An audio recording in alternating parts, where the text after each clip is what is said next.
Now we are going to discuss the notes of continuity and differentiability. अब continuity और differentiability का chapter हमने वैसे 11th क्लास में भी किया हुआ है, जिसमें हमने सबसे पहले लिमिट किया था. लिमिट हमारे पास क्या थी? Let A belongs to R for reals and f be a real valued function in real variable x defined at the point in open interval, then limit of the function fx is real number as x tends to a. Means हम इसे क्या denote करते थे? Limit x tends to a f of x dx. कि हमारे पास किसी function की कोई लिमिट गिवन है तो हम उस फंक्शन को कैसे सॉल्व करते थे, ये हमने 11th क्लास में भी सीखा था, जिसमें हमने कहा कि ये आपके पास f अगर कोई भी रियल वेरिएबल x है जो ओपन इंटरवल में डिफाइन करता है, then you can define limit x tends to a f of x. We can denoted it by this. दो तरह के लिमिट्स हमने की थी, एक हमने की थी लेफ्ट हैंड लिमिट और एक हमने की थी राइट हैंड लिमिट. दो लिमिट्स हमने की थी.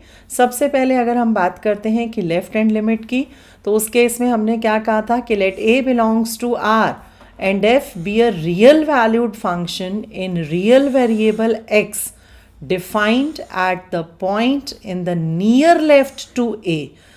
near left to a except possibly at a. इसका मतलब क्या है कि अगर हमारे पास ये कहीं कोई भी a पॉइंट है तो इससे near by value from the left side, right, in the near left to a except possibly at a, then it is called left hand limit and it is denoted by limit x tends to a minus of fx. Right hand limit में हमने similarly क्या कहा कि that it is denoted by limit x tends to a plus f of x. क्यों? Because in this what he said that near right to a except possible to a, कि अगर ये a point है तो इससे right side की near little bit value of a, that is your right hand limit, जिसे हम ए plus से डिनोट करते हैं. अब लिमिट्स के हमने कुछ रिजल्ट्स किए थे 11th क्लास में. The same results we are going to discuss. तो सबसे पहले हमने कहा था कि अगर आपके पास limit x tends to 0, trigonometric में हमने दो किए थे, sine x upon x with limit x tends to 0 और tan x upon x with limit x tends to 0. एक वैसे हमने और भी किया था जिसमें हमने लिखा था कि limit x tends to 0 1 minus cos x upon x आपके पास 0 होता है. Sorry, this is x equal to 0. इसे हम फॉर्मूला से भी डिनोट कर सकते हैं कि अगर 1 माइनस कॉस एक्स की अगर हम फॉर्मूला डाल दें 2 साइन स्क्वायर एक्स बाई 2, तो हम ये रिजल्ट यूज़ करके भी इसे प्रूव कर सकते हैं, right. Otherwise directly also we can apply. Next exponential में हमने कहा था that limit x tends to 0 e raise to power x minus 1 upon x is 1, a raise to power x minus 1 upon x with limit x tends to 0 is sign log a, log 1 plus x upon x with limit x tends to 0 is 1. और ये result तो हमने किया ही था, x n minus a raise to power n upon x minus a with limit x tends to n a n minus 1. Similarly हमारे पास ये रिजल्ट्स हैं. इनका हमने प्रूफ भी इसलिए किया है क्योंकि कई बार 1 मार्क में आपसे पूछ भी लिया जाता है. तो limit x tends to 0 sine inverse x upon x equal to 1. तो हमें अब ये लेकर चल रहे हैं left hand side, sine inverse x को हमने y डाला तो x आपके पास क्या हो जाएगा? Sine y. तो अगर y टेंड्स टू 0 है तो x भी 0 होगा. तो साइन इनवर्स x को क्या लिखा? y, x को लिखा साइन y. और हमने किया हुआ है y बाई साइन y या साइन y बाई y क्या होता है? 1. तो इसका ऑटोमेटिकली क्या होगा? That this is also equal to 1. Similarly हमने यही किस में किया है? tan के केस में. अब हमने ये सिंपल कुछ जनरल रिजल्ट्स हैं, प्रॉपर्टीज़ कहो, कि अगर हमारे पास फंक्शन इस तरह से एडिशन में है तो हम उसे सेपरेट कर सकते हैं, अगर सब्ट्रैक्शन में है तो लिमिट अलग अलग कर सकते हैं, मल्टीप्लिकेशन में है तो लिमिट अलग अलग कर सकते हैं, डिवीजन में है तो भी हम लिमिट्स को अलग अलग कर सकते हैं. बट इसमें gx can't be equal to 0, right, क्योंकि डिनोमिनेटर 0 नहीं होना चाहिए. Limit x tends to 0 1 upon x does not exist, क्योंकि अगर x 0 हो गया तो ये नॉट डिफाइंड हो जाएगा और नॉट डिफाइंड होते ही वो एग्जिस्ट नहीं करेगा. Limit x tends to infinity 1 upon x, x को इन्फिनिटी डालोगे तो 1 अपॉन इन्फिनिटी क्या होता है? 0. Limit x tends to infinity 1 plus 1 upon x to the power x equal to e. ये कुछ रिजल्ट्स हैं. Limit x tends to 0 1 plus x to the power 1 by x is e, जो direct question में हम use कर सकते हैं. अब हमारे पास आता है कॉन्टीन्यूटी। अब तक हम लिमिट की बात कर रहे थे, अब कॉन्टीन्यूटी हमारे पास क्या होता है? कॉन्टीन्यूटी में हम क्या कहते हैं कि if graph of a function be drawn without lifting the pen from the plane of a paper then the function is continuous। कि continuously आप बिना पेन को उठाए अगर कर्व ड्रॉ करते हो तो वो फंक्शन आपके पास कैसा है? continuous। the function has a hole at a point, अगर होल आ गया बीच में मीन्स ब्रेक आ गया, then it is not continuous function। अगर आपके पास the function has a jump at a point कि यहाँ तक गया उसके बाद ऊपर चला गया जंप लेकर और यहाँ, then also function is not continuous like this. उसके बाद हमारे पास इसकी डेफिनेशन आती है कि कॉन्टिन्यूस फंक्शन क्या होता है, जिसमें हम क्या कहते हैं? A function f is said to be left continuous if limit x tends to c minus f x equal to f c. Left hand limit जो हमने निकाली थी, सिमिलरली राइट हैंड लिमिट हमने निकाली, तो फंक्शन कॉन्टिन्यूस कब होगा? जब left hand limit, right hand limit और डायरेक्ट लिमिट आपके पास क्या होंगी? Equal, then only we can say that function is continuous. Discontinuous function, जब कॉन्टिन्यूस नहीं होगा फंक्शन तो वो फंक्शन कैसा होगा? डिसकॉन्टिन्यूस, डायरेक्ट है। इंपॉर्टेंट रिजल्ट्स जैसे हमने लिमिट्स में कहा था वैसे ही अब हम कॉन्टीन्यूटी में कहते हैं कि अगर एफ और जी कोई भी दो रियल वैल्यूड फंक्शंस हैं और अगर वो कॉन्टिन्यूस हैं तो दो फंक्शंस कॉन्टिन्यूस हैं तो उनका सम भी कॉन्टिन्यूस होगा, उनका सब्ट्रैक्शन भी कॉन्टिन्यूस होगा, उनकी मल्टीप्लिकेशन भी कॉन्टिन्यूस होगी और उनका डिवीजन भी कॉन्टिन्यूस होगा बशर्ते g not equal to 0। g is continuous function at c and f is also continuous at gc। मान लो ये आपके पास दो फंक्शंस कॉन्टिन्यूस हैं, then fog composite function is also continuous at c, that is composition of two continuous function is continuous, right?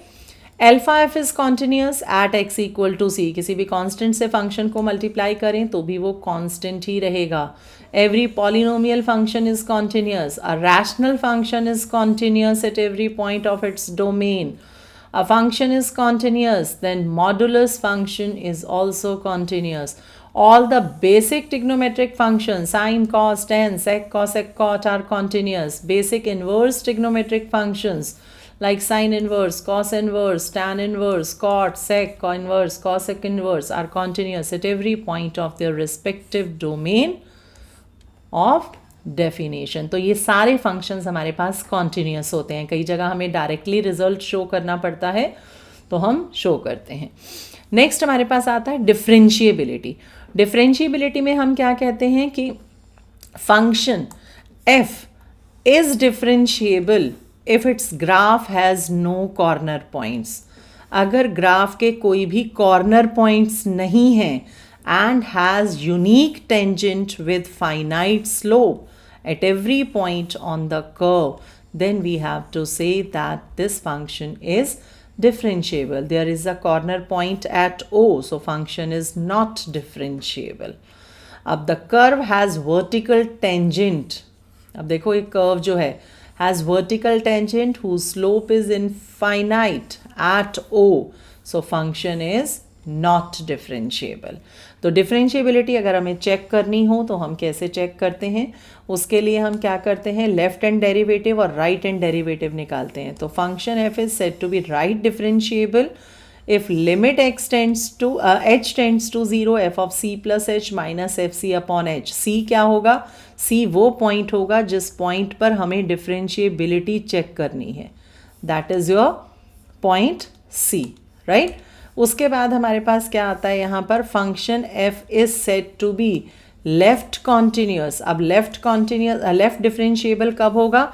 जब limit h tends to 0 f of c minus h minus f c upon minus h exist करेगा। फिर इस case में हम क्या कहते हैं कि c हमारे पास वो पॉइंट है जिस पॉइंट पर हमने डिफरेंशिएबिलिटी को चेक करना है, राइट। और फंक्शन डिफरेंशिएबल कब होगा? जब हमारे पास लेफ्ट हैंड डेरिवेटिव और राइट हैंड डेरिवेटिव दोनों क्या होंगे? इक्वल। अगर हमारे पास ये इक्वल हैं then we have to say that function is differentiable, right. तो उसके बाद हमारे पास क्या आता है? Non differentiable function. अब नॉन डिफरेंशिएबल क्या हो गया? जो फंक्शन डिफरेंशिएबल नहीं है तो वो कैसा होगा, नॉन डिफरेंशिएबल। अब इसके इंपॉर्टेंट रिजल्ट्स आते हैं कि अगर एफ और जी दो फंक्शंस डिफरेंशिएबल हैं तो उनका सम भी डिफरेंशिएबल होगा, सब्ट्रैक्शन भी डिफरेंशिएबल है, means difference, multiplication and division are differentiable at when g is c is not equal to 0। Next हमारे पास आता है composition of two differentiable functions are also differentiable. Every differentiable function is continuous. Direct result हम कई बार use करते हैं कि अगर फंक्शन डिफरेंशिएबल है तो वो कॉन्टिन्यूस होगा, but every continuous function may not B differentiable. ये ज़रूरी नहीं कि वो डिफरेंशिएबल हो। जैसे modulus of x is continuous, कि ये कॉन्टिन्यूस होता है but it is not differentiable function.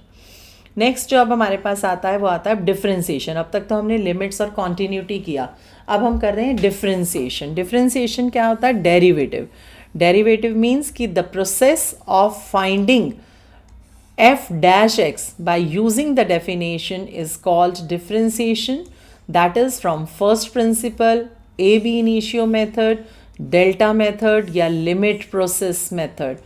हम किसी भी, हमने 11th क्लास में फर्स्ट प्रिंसिपल से डिफरेंशिएशन किया था, डेरिवेटिव निकाला था, फॉर्मूलाज फाइंड आउट किए थे, उसे हम क्या कहते थे, first principle, ab initio method, delta method या लिमिट प्रोसेस मेथड, जिसमें हमने 5 स्टेप्स किए थे। वो 5 स्टेप्स आपके पास क्या थे कि सबसे पहले फंक्शन को एफ ऑफ एक्स सपोज करो, फिर f of x plus h, फिर दोनों को सब्ट्रैक्ट, फिर divide by h with limit h tends to 0। जब हमारे पास ये पूरा कंप्लीट बन जाता था तो इसे हम क्या कहते थे, एफ डैश एक्स, राइट। अब इसके कुछ इंपॉर्टेंट फार्मूलाज हैं जो आपने 11th में भी किए थे। The same formulas are there कि कांस्टेंट का derivative x raise to power n log x e x, ये तो फार्मूलाज हैं डायरेक्ट आपके पास। These all are product question rule, log की properties, log m into n, log m plus log n करते हैं तो चाहे डेरिवेटिव लॉग एम एन का करो या derivative of log of m plus log n का करो, दैट इज सेम। तो दीज आर सम रिजल्ट्स। अगला हमारे पास आता है फॉर्म्स, जिसमें हमने सबसे पहले किया था derivative of implicit function. Implicit function क्या होता है, जिसमें एक्स और वाई कनेक्टेड फॉर्म में होते हैं। जैसे आपके पास क्वेश्चन आ जाता है, मान लो x y plus y square is equal to cos x, मान लो कुछ ऐसा आ गया, तो एक्स और वाई कनेक्टेड फॉर्म में है, तो यहाँ हम इसे इक्वल टू वाई सपोज नहीं करते, हम डायरेक्टली इसे डिफरेंशिएट करते हैं और डिफरेंशिएट करके एक्स और वाई दो वेरिएबल्स हैं और वहाँ से फिर d y by D x को लेफ्ट हैंड साइड पर शिफ्ट करके उसकी वैल्यू निकालते हैं। That is called implicit function, जब एक्स और वाई आपके पास कनेक्टेड फॉर्म में हो। नेक्स्ट आता है derivative of a function in parametric form. अब पैरामीट्रिक फॉर्म आपके पास क्या होती है, जिसमें हम क्या करते हैं, पैरामीट्रिक फॉर्म में एक्स और वाई दोनों आपके पास अलग अलग फंक्शंस होते हैं with the help of third variable. कि जैसे वाई मान लो थीटा की फॉर्म में आ गया और एक्स भी थीटा की फॉर्म में आ गया, तो दोनों को हम थीटा के रिस्पेक्ट में डिफरेंशिएट करते हैं और फिर वहाँ से d y by D x निकालते हैं बाय यूजिंग चेन रूल। देखो d y by D x को क्या लिख सकते हैं, d y by D x, d theta से मल्टीप्लाई डिवाइड किया तो d y by d theta upon d x by d theta. तो अगर हम इन दोनों को डिवाइड कर देंगे तो हमारे पास क्या आ जाएगा, d y by D x. तो दोनों को अलग अलग डिफरेंशिएट करेंगे, means d y by d theta और d x by d theta निकालेंगे और उसके बाद यहाँ पर थीटा है तो उसके बाद हम इन दोनों को डिवाइड करेंगे, then we get d y by D x. अब इन्वर्स ट्रिग्नोमेट्रिक फंक्शन के फॉर्मूलाज हैं जो 6 इन्वर्स ट्रिग्नोमेट्रिक फंक्शंस होते हैं, जिसमें sine inverse x, cos inverse x, tan inverse, cot inverse, sec inverse और cosec inverse, right. Differentiation by substitution, अगर हमें सब्स्टिट्यूशन यूज़ करना है डिफरेंशिएशन में तो वो जनरली हम इन्वर्स के क्वेश्चंस में करते हैं। So there are no hard and fast rule for making suitable substitutions. There are some useful suggestions to substitute some trigonometric functions in inverse trigonometric functions. तो मैंने अभी आपको कहा कि कोई हार्ड एंड फास्ट रूल नहीं है, लेकिन जनरली जो हम यूज़ करते हैं सब्स्टिट्यूशन वो हम इन्वर्स ट्रिगो में यूज़ करते हैं, इन्वर्स ट्रिगो के क्वेश्चंस में यूज़ करते हैं। तो उसके लिए हम क्या करते हैं कि फंक्शन में अगर हमारे पास ए स्क्वायर माइनस एक्स स्क्वायर की फॉर्म आ जाए तो हम एक्स को ए साइन टी या ए कॉस टी लिख सकते हैं। ये सब्स्टिट्यूट करेंगे तो ए हमारे पास कैंसिल आउट हो जाएगा और हमारे पास फॉर्मूला बन जाता है या आइडेंटिटी बन जाती है जिससे फंक्शन सॉल्व हो जाता है। अगर ए स्क्वायर प्लस एक्स स्क्वायर आ जाए तो एक्स को ए टैन थीटा या ए टैन टी और ए कॉट टी पुट कर सकते हैं, दोनों में से कोई एक। अगर x square minus a square आ जाए तो एक्स को ए सेक टी या ए कॉसेक टी। तो ट्रिग्नोमेट्रिक आइडेंटिटीज से फंक्शंस ईजी हो जाते हैं।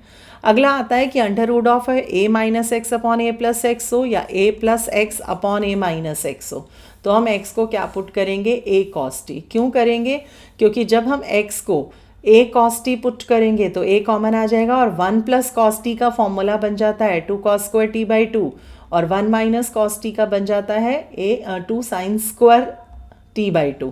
तो अगर a है तो साथ में a लगाओगे, अगर a नहीं है तो डायरेक्टली x को कॉस टी पुट करके 1 प्लस कॉस टी और 1 माइनस कॉस टी का फॉर्मूला लगा देना। 1 प्लस कॉस टी होता है आपके पास 2 कॉस स्क्वायर टी बाई 2 और 1 माइनस कॉस टी आपके पास होता है 2 sine square t by 2, right.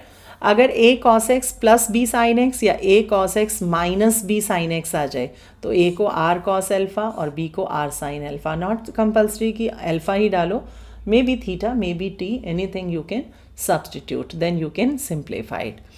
Derivative of a function with respect to other function means हमें फंक्शन को डिफ्रेंशिएट करना है with respect to another function, right. जैसे आपके पास आ जाता है कि आप tan इनवर्स x को डिफ्रेंशिएट करो with respect to some other function, मान लो साइन इनवर्स ऑफ 2x, इसके रिस्पेक्ट में आ जाता है आपको डिफ्रेंशिएट करना। तो इसको y मान लो, इसको u मान लो, तो आपने क्या निकालना है, differentiate y with respect to u। तो यहाँ से dy बाई डी एक्स निकालो, यहाँ से du बाई डी एक्स निकालो और दोनों को डिवाइड कर दो, then we get the differentiation of a function with respect to other function. अगर डिटर्मिनेंट को डिफ्रेंशिएट करना है, मान लो कोई डिटर्मिनेंट आ गया और उसे आपने डिफ्रेंशिएट करना है, तो उसके लिए हम क्या करते हैं, हम एक टाइम में किसी एक रो या एक कॉलम को डिफ्रेंशिएट करेंगे। To find the derivative of determinant we differentiate one row or one column at a time, keeping other rows or other columns unchanged, right? We also first solve the determinant before finding the derivative. हम पहले determinant को expand करके solve कर लो और फिर उसका derivative निकाल लो, तो वो भी आप कर सकते हो, right? लॉगरिथमिक फंक्शन का डेरिवेटिव अगर हमें करना है तो लॉगरिथमिक फंक्शन जो हमेशा डिफाइन होता है 0 से इन्फिनिटी में and not defined for 0 and negative real numbers. तो f(x) अगर आपके पास log x है is called natural log function जिसका बेस आपके पास e है। Sometimes it is denoted bye log x और ln x भी लिखते हैं हम इसे।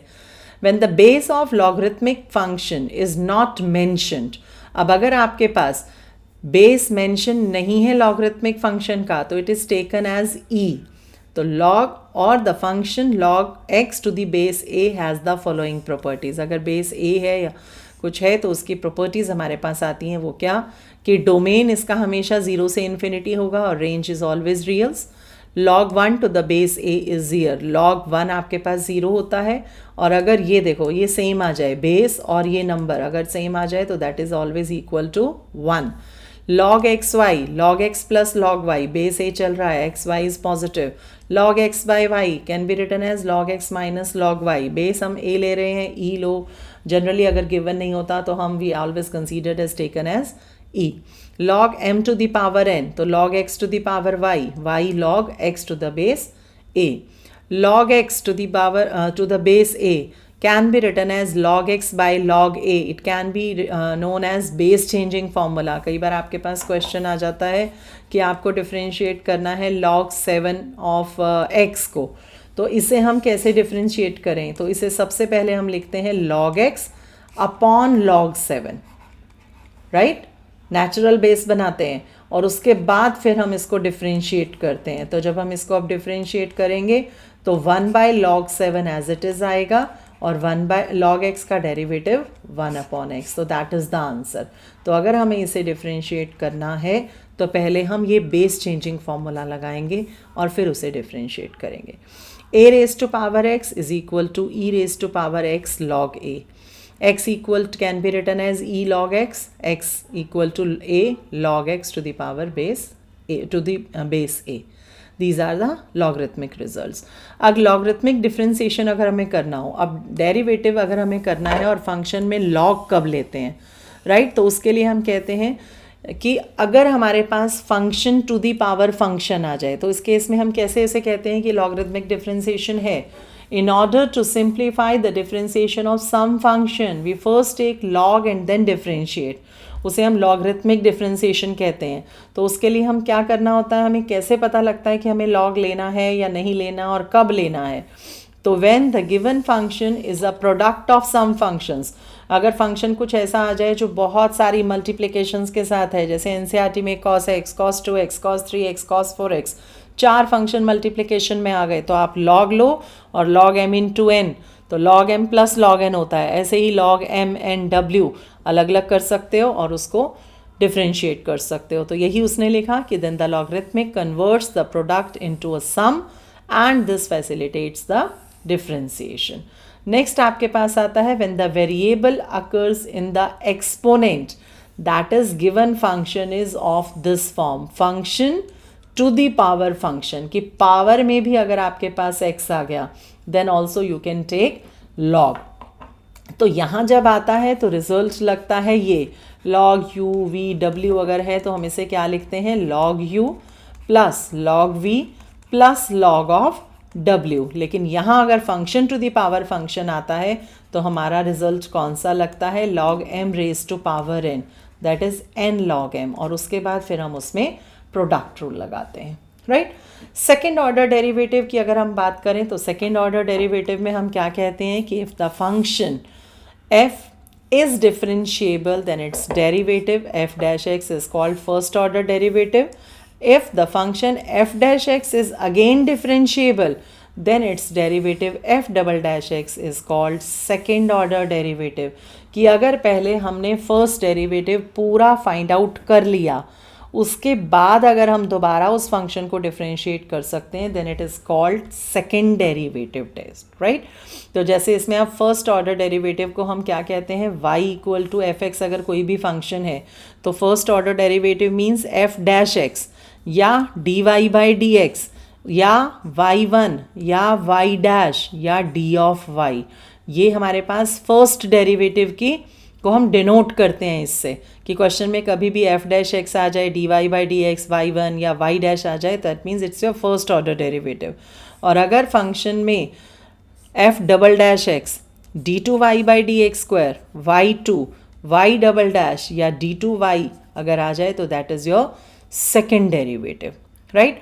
अब computation of second order derivative जो हमारा नेक्स्ट आता है वो है दिस. सेकेंड ऑर्डर डेरिवेटिव को हम कैसे फाइंड आउट करते हैं, तो in order to compute the second order derivative of any function except the function in parametric form, कि पैरामीट्रिक फॉर्म में अगर नहीं है, first we compute the first order derivative and then we have to differentiate that function again to get second order derivative. ये तो हमने बात की अगर फंक्शन नॉर्मल है, लेकिन अगर फंक्शन आपके पास पैरामीट्रिक फॉर्म में है, पैरामीट्रिक फॉर्म क्या थी, जिसमें x और y अलग अलग थे with the help of third variable, F T या थीटा में है, एक्स टी या थीटा में है, तो हम पहले dy बाई डी एक्स निकालते हैं, राइट? तो dy बाई डी एक्स जब आपने निकाल लिया डिवाइड करके, उसके बाद हम सेकेंड डेरिवेटिव निकालेंगे. दैट मीन्स कि dy बाई डी एक्स निकालने के बाद हम d2y बाई डी एक्स कर निकालेंगे. कई बार स्टूडेंट्स क्या करते हैं कि आपके पास x गिवन है, y गिवन है, मान लो x गिवन है आपके पास t स्क्वायर और y आपके पास गिवन है 3t क्यूब प्लस t, कुछ भी ऐसा गिवन है. तो स्टूडेंट्स क्या करते हैं कि dx बाई dt निकालते हैं, वो आ गया 2t. उसके बाद यहीं पर सेकेंड डेरिवेटिव निकाल देते हैं और वो आ गया आपके पास 2. फिर यहाँ पर dy बाई डी टी निकालते हैं, वो आपके पास आ गया 9t स्क्वायर प्लस 1. फिर यहीं सेकेंड डेरिवेटिव निकाल देते हैं d2y by d t square, that is 9 to z 18t. और फिर उसे डिवाइड कर देते हैं कि d2y by D x square निकाल देते हैं. But that method is correct, not correct, that is totally wrong. अगर आपको सेकेंड डेरिवेटिव निकालना है तो पहले आपको dy बाई डी एक्स निकालना है, और dy बाई डी एक्स क्या आएगा, dy by d T upon d x by d T. अब यहाँ से आपके पास क्या आ रहा है, देखो 9t² बाई 2t सेपरेट कर दो, ये तो मैंने सिर्फ एक एग्जाम्पल लिया, प्लस 1 बाई 2t। अब इसे डिफ्रेंशिएट करो दोबारा से d2y by D x square. Now you are differentiating the function with respect to x, और यहाँ पर क्या है t।